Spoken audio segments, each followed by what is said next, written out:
Hello, this is Elder Tehila, and you're watching Wicca 101 Abridged. Hail and welcome. The topic this time is on ritual construction. First of all, there are lots of different kinds of rituals, and there's no one right way to design them. However, there is a formula or like a pattern that you can use to help simplify the process. I will say that this is specifically geared towards Wiccan rituals, and that other traditions and religions may have their own patterns way of doing things. And even within Wicca, there might be specific ways of doing things, but this is a general pattern that anyone could use.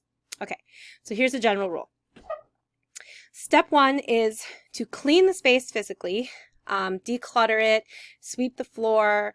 You can't really do ritual when you have like magazines all over your table and dust all over the shelves and floors, and you really have to have a clean space.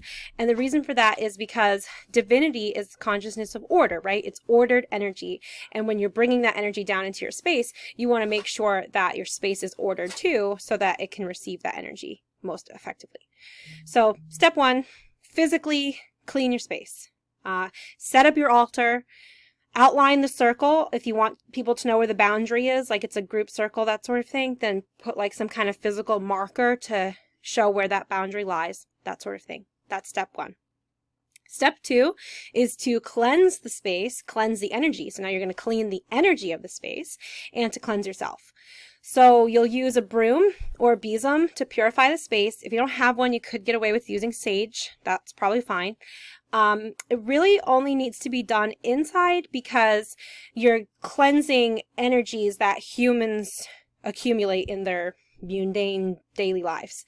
In outdoor spaces, usually those are considered to just be clean and pure already by the nature that they're outside, their nature, they're natural.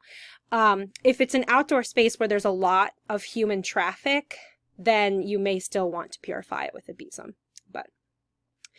Okay, so after you clean the space with the broom, you're going to set up a spot for a ritual bath and smudging, like near the entrance of the circle, if you have guests with you. And the ritual bath is usually just like a big bowl of water, and then you just take some water out and put it behind your ears or under your pits or on your feet, whatever you feel like needs to be cleaned. And it's kind of like a symbolic ritual bath that's very common in large group rituals. And then you'd have incense so that they can smudge themselves, and then usually oil so they can anoint themselves, which is another purification technique. And you can use lavender oil, ginger, orange, whatever kind of oil fits the ritual or it feels right to you. If you're doing this ritual at home and you're by yourself, you may just want to run upstairs and take an actual bath. You can do that.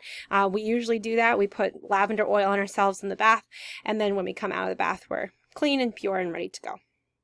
Now, once you start the ritual bath process, usually you don't really want to talk much after that. You're trying to get in the mindset of ritual. So if you do have to say anything, you want it to be about the ritual you're about to do. Like, if you mess something up and you still have to prepare something, then, I mean, you can talk. It's not like you can't talk. But it's definitely best to keep conversation to a minimum, to keep it on the topic of the ritual. And ideally, you'll have everything set up so that you don't have to talk at all from the time the ritual bath starts till the time you start the actual ritual. Okay, so that's step two, cleansing the space and the people. Step three involves centering and attuning. So once everyone has entered the space, they're all in the door, everyone's done the ritual bath and cleansed themselves, and the space is all cleansed and everything's set up and ready to go.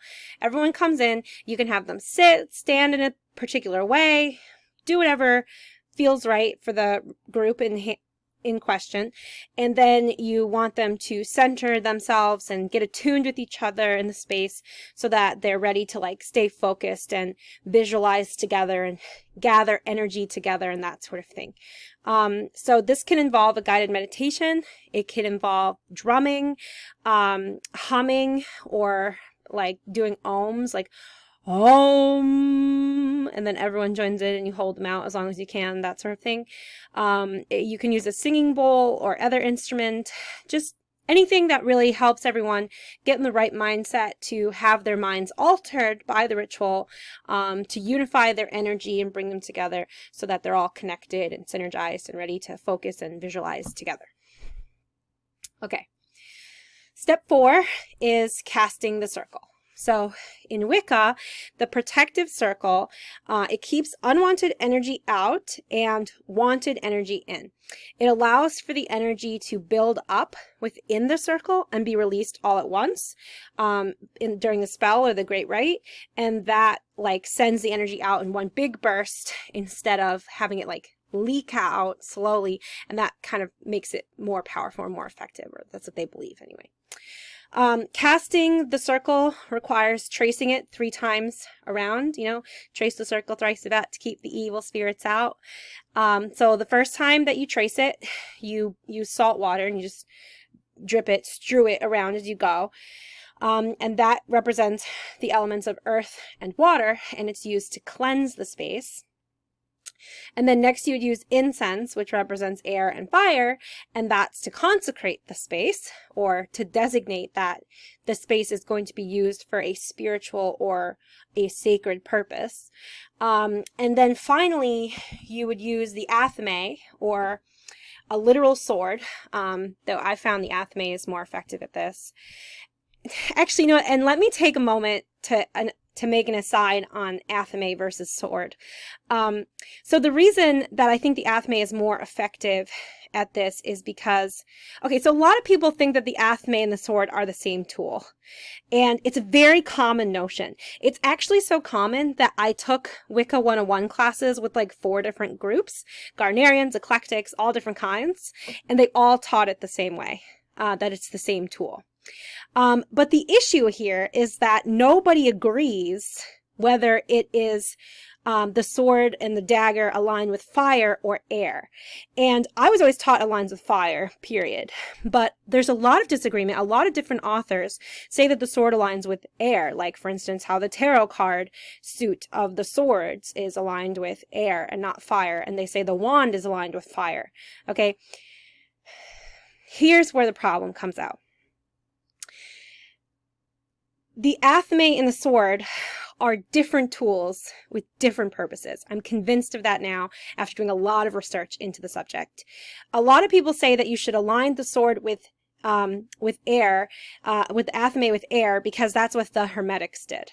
Okay. The fact is, that's not what the Hermetics did, because the Hermetics did not have athames. They only had swords, and most of their wands were actually made of crystals and not wood, okay? So they aligned the sword with air, like in tarot, because for them, it was used to bring energy in from the divine, like a lightning rod, or a source of wisdom, okay? Not a source of power. The crystals were their source of power. In Wicca, the wand is the source of power in bringing stuff in, because wands are usually made of wood in Wicca. And like trees, wood has a transforming component. It takes in one element and produces another. It brings in carbon dioxide and it produces oxygen. So the wand represents transformation, which is what invocation is. Bringing energy in, transforming yourself with it, and then sending some new energy out. Okay, that is why the wand aligns with air in Wicca. Within older rites, like I said, they use crystal wands. Crystals are a common evocation tool. They generate energy of their own, and that's why it was much different back then. So I really do think that swords and athames are different tools, okay? And the dagger is made of metal, which is forged in fire, and it has a very high vibration. It's like a crystal where it generates energy, but it's a higher vibration than most crystals. And that vibration can be used to amplify the effects of your own generation of energy. And that is why the athame is a better evocation tool than the wand. And that's why in Wicca, most people associate the dagger with the athame with fire and the wand with air. And then the sword is also associated with air, but it's completely different. It's more for like receiving messages and doing divination and stuff like that. And that's not how they used the sword, the Hermetics. So they're different tools. And a lot of people are going to say that I don't know shit and that that's completely wrong. And people are entitled to their opinions. But ultimately, what really matters is is that it feels right to you. So you go ahead and work with these tools and decide. But I will stand fast by my recommendation to use the athame when it comes to evocation magic, which casting the circle is. You're sending energy out from yourself to form a physical, well, a metaphysical barrier around you and the people in your group. So do whatever feels right, but I recommend the athame. It magnifies your energy, so you use it to form the circle. If multiple people are present, then everyone should visualize the circle the same way. As light of purple or blue or white, you can visualize flames. It comes out of your athame. It surrounds everyone. It's usually a cylinder that extends infinitely high, and it just encloses the entire ritual space.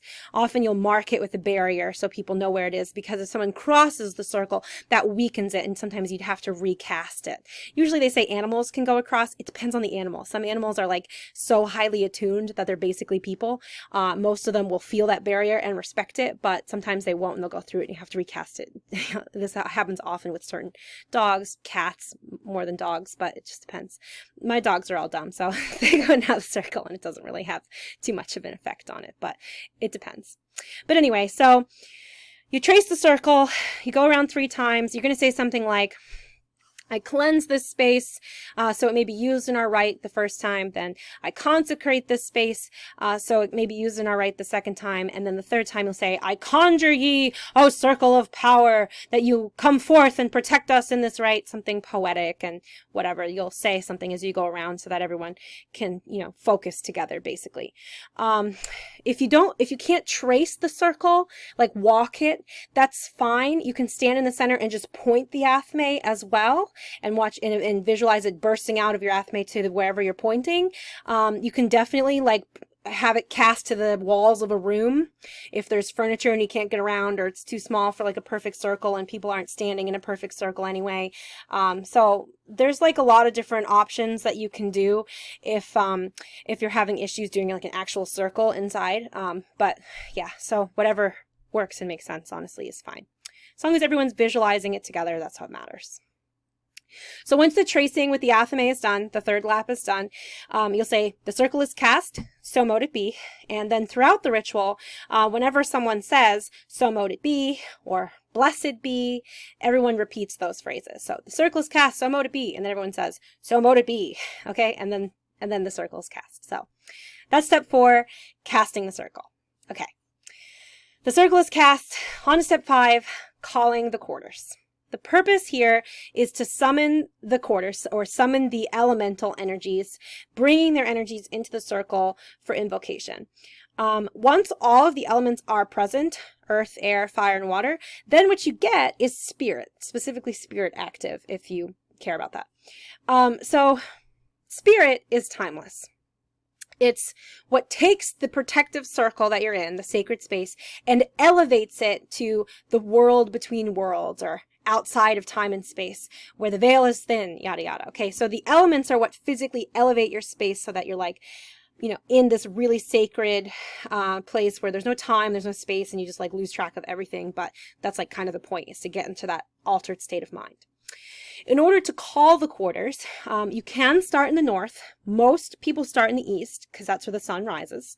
And then you say an invocation for each element. Something like, I have my book shadows here, something like, guardians of the spirits of the north, we ask for your presence to guard our rite and bring gifts to our circle. Be welcomed in peace. Hail and welcome. So again, when someone says hail and welcome, then everyone repeats hail and welcome. And as you call each quarter, you're going to actually face the direction of that element. So you face east, then south, then west, then north. You may want to draw an invoking pentagram for each element, and you can check out episode 6, which is on the elements, for more information on those in the same series. And then, once they're all summoned, then basically the circle is fully cast and the elements are there and everything is in place. And there's other invocations, like you could do mighty ones of the north, we thank you. Oh, well, this is a way to say goodbye to them, which we'll talk about in a minute. But so there's different ways that you can summon them, and you can call them different things, and you can say, from the north I call to the spirits of the earth, add in flight so bright, oceans might, you can say like poetic things, whatever you want to say. Like, honestly, there's no really right way of doing this. And if you want to see a really unique way of doing it, you can check out our Litha ritual that we just did. I did something totally different because I was like in the mood for something different. So you can check that out. Okay. Step 6. After the circle is cast, the elements are summoned and invoked in order to elevate the space. So now you, if you work with divinity, would want to invoke divinity. You could use nameless deities, like Lord and Lady. There's invocations, like, Lord and Lady, we call unto thee. Come to us now and set our minds free. Come, our horned king and blessed queen, and with you we'll make magic in the worlds between, right? So you can do something like that. You can do something specific to each deity. You could use aspects of deity. You might speak foreign languages to invoke them. You might offer up things like food or incense. Literally whatever makes sense to you, and it all depends on personal preference. So again, if you're curious, you can see some examples of this in the Litha ritual in our Sabbats 101 series, where I do like invocations to many different aspects of deity at once in order to bring down the energies of masculine and feminine. Some people will do certain stances. So like the god stance is like you cross your arms, or you could do like horns to represent the horned god. And then for the goddess, you like put your legs apart and your arms up like this with your hands, like this way. And you might do this while you invoke the goddess. So there's different poses that you might do as well while you're doing the invocations. Okay, so you invoke deity. Now your circle is like truly fully cast. Everyone's there. All the extra forces you need. So now you can like actually begin the ritual. Depending on what the purpose of the ritual is, like if you're honoring the gods, you might do this step 7. You might do this first. You might swap the order of 6 and 7 here. But step 7 is basically just to make a statement of ritual intent. So the statement might be a way of saying like, this is why we're here. It should be poetic, but also clear and concise. It may involve a blessing as well. So here's an example.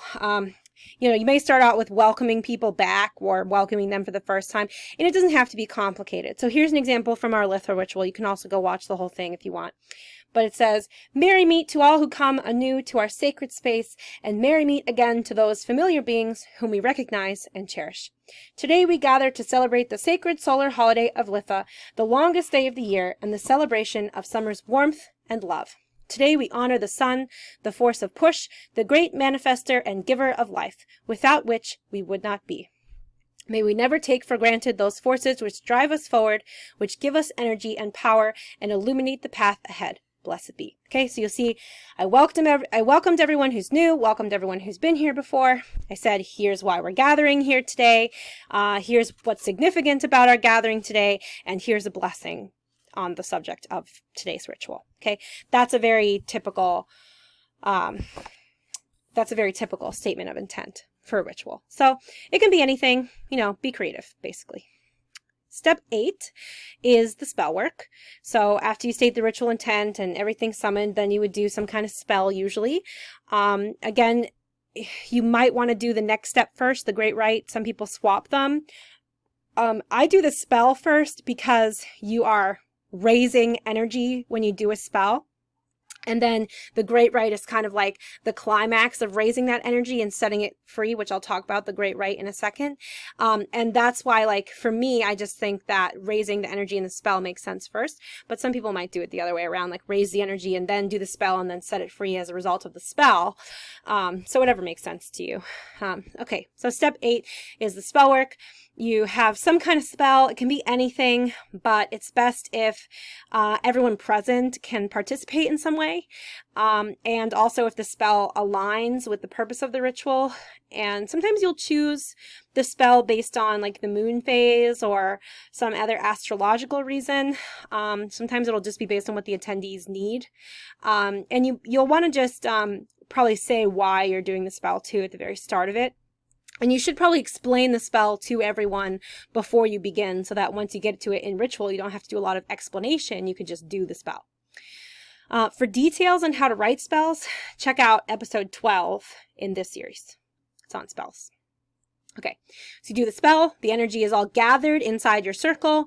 Now you're ready for the Great Rite, which is also sometimes called cakes and ale, though to me it's kind of like two little half steps, if you will. The Great Rite is a very basic form of sex magic, actually. It involves simulating male into female, the combination of forces used to create life, rather. So it's not supposed to be like some homophobic or transphobic thing. It's literally just you put a penis in a vagina and you get a baby. Okay, that's the Great Rite. It is the literal climax of the ritual. Okay, pun intended. It used to be real sex, but that's obviously really taboo today. Some covens still do this. They only permit couples, and either they'll have just the high priest and priestess do and everyone will watch, or they'll have all the couples do it at once. That is like super uncommon these days. I don't even know any covens that do that, because people are really scared of being accused of like doing orgies and being devilry and whatever else, you know. So mostly today, it's just a symbolic joining between the athame, representing the divine masculine, and the chalice, the divine feminine. So for overview on those tools, see episode 8 in this same series. The purpose here is to elicit sexual energy, but not arousal, just sexual energy from the participants, which fuels the spells and the purpose of the ritual. And it sounds crazy, right? Like, how can you generate sexual energy without becoming aroused? But when you go to a ritual and watch this done, you'll know exactly what I mean. It's sexual, but it's not arousing. It's like beyond that, if that makes sense. So, you know, when man and woman come together as one, a baby is created, right? So that's the purpose of this. You want to generate a baby. You want to generate some kind of product as a result of this ritual, some change in the people present, or the magical working going out. That's all represented by like a baby, the idea of like creating a new thing together.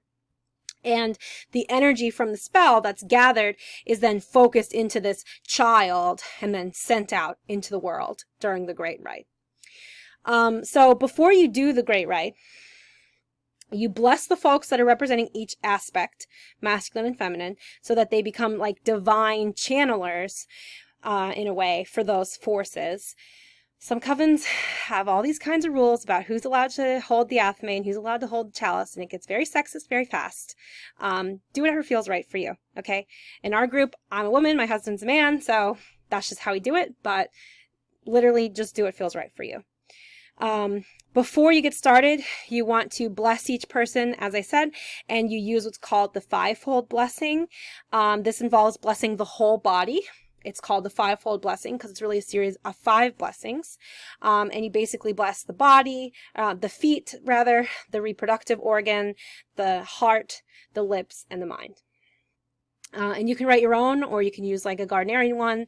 We have one that we do that's in our Litha series, so you can check that out. Whatever makes sense, literally. So after the Great Rite, then you do the cakes and ale portion of it. That's when, you know, you bless the wine as part of the ceremony. You put the athame in the wine, you bless it. Then you take the wine and dump it on the food and bless the food. And then you pass around the wine. It doesn't have to be wine. It could be ale, could be juice, coffee, tea, whatever. You pass it around. You pass around the food. Could be bread, cakes, berries. We used fruit salad in our last ritual because it was Litha. You pass that around, and as you pass it, you say, may you never hunger, or may you never thirst, based on whatever you're passing. And it's just like this really sweet ritual where you're basically saying to each other that you hope that they always have a roof over their head and food in their bellies, which is nice, right? So during this portion, while you're passing the food around, people can talk to each other. It should be usually spiritually based or about the ritual. Some call this portion spiritual bullshitting. That was the technical term taught to me by Gardnerians. So I didn't make that up, but it's kind of funny. Some might have like a guided discussion. They might talk about how the spell went, or, you know, what people plan to do in the next, like if it's a Sabbath ritual, they might talk about what they plan to do in the next, you know, period of time, in the next few months. Others might sing. We do a lot of singing because I'm a musician, so we do a lot of singing and drumming and dancing and just relaxing and enjoying the energy of the sacred space. And as lewd as it sounds, it's really like that moment after sex where the seriousness and the focus is gone, and now you can just giggle and enjoy each other's presence in an intimate way. Okay, so after the great rite and the cakes and ale, you would close circle. This is, I guess, step 10 now. You dismiss deity, thank them for coming. Dismiss the quarters and elements, thank them for coming. You know, like the thing I was going to read earlier where you say, "Mighty ones of the West, we thank you for your attendance at our rite. As you depart, we bid you hail and farewell." And then again, everyone repeats, "Hail and farewell." Some will go around, so you should definitely thank and dismiss the deities and the elements. But you don't have to go around again and trace the circle with the athame. Some do, just for symmetry's sake. We don't, personally. The circle technically breaks when you do the great rite, when you do the climax, and you send the energy out. So it's not like you're sucking the circle back up because, you know, the athame is not a vacuum. That's what some people say. So anyway, you can decide if you think that it makes more sense or not based on like symmetry or whatever. But the rest of the ritual is really just coming down from that climax and enjoying the day and enjoying each other's company. So lastly, after the ritual's like done and everything's cleaned up, you want to do something to ground and center everyone. For a lot of people, this involves like pot or food or something that's like mundane that just like brings them down to earth and makes it hard for them to like feel that altered state of mind. Some might meditate or exercise or just do whatever it takes to feel human again, okay? Some dance and sing songs like "Merry Meet and Merry Part." So we always make fun of me because it's like my favorite song and I do it after every ritual. But you might sing a song like that. Lots of times there will be a feast after the ritual, especially if it's like a holiday. And eating after the rite is a really good idea. It's especially important if you've used death energy or invoked death energy at all, or if the spell was particularly intensive and exhausting, because you can get very exhausted after ritual. So eating is a way to like replenish your energy source. On summer holidays, you can go outside barefoot and take in the sun, and that's a great way to ground as well. I mean, you could probably do it in the winter too, for the shock value, I guess, but don't get sick, I guess. And then that's it. And then you just thank everyone for coming, and you say "Merry Part," and that's the whole ritual. So I hope that helps. If we're going to recap, let's see. Let me scroll back up in my notes so I can do all the steps right. So step 1 is cleaning the space physically. Step 2 is cleansing yourself and the space. Step 3 is to center and attune. Step 4 is to cast the circle. Step 5 is to call the quarters. Step 6 is to summon divinity. Step 7 is to state the ritual intent. You might swap those steps depending on the ritual. Step 8 is the spell work. Step 9 is the great rite, or the cakes and ale portion. And step 10 is the closing of the circle and dismissing the quarters. And then step 11, I guess, is grounding and centering. So now that we covered the formula for the ritual, I'll briefly touch on some types of rituals you might want to do. Obviously, Sabbats and Espits, which are solar holidays and full moon holidays, we will do a video on these coming up. Many might omit the great rite in favor of drawing down the moon or invoking the goddess to the point of possession, basically, on the full moon. Perhaps reading the charge of the goddess, which we have a version on our website. I will talk more about what all this means when we talk about Sabbats and Espits. Maybe in the next video, might be the one after that, I'm not sure. Okay, so other types of rituals might include baby blessings or naming ceremonies, funeral rites, dedications or initiations or croning ceremonies, garden blessings, hand fastings, which are weddings, basically. Could be like mediation decisions, coming of age ceremonies. The list goes on and on. So rituals can take any form and have any purpose. So use your imagination, be creative, and have fun. For examples of rituals, check out our website. We have a ritual encyclopedia under the resources tab. And also follow us, because we will be doing all of the Sabbats for the next year on YouTube on our Sabbats 101 series that Ogun is leading. High Priest Ogunslaw, my husband, he's leading a series on Sabbats. So follow us, watch those, and get going on your rituals, guys. I hope this has helped you learn how to create your own rituals. And from everyone here at the Coven of the Open Mind, blessed be.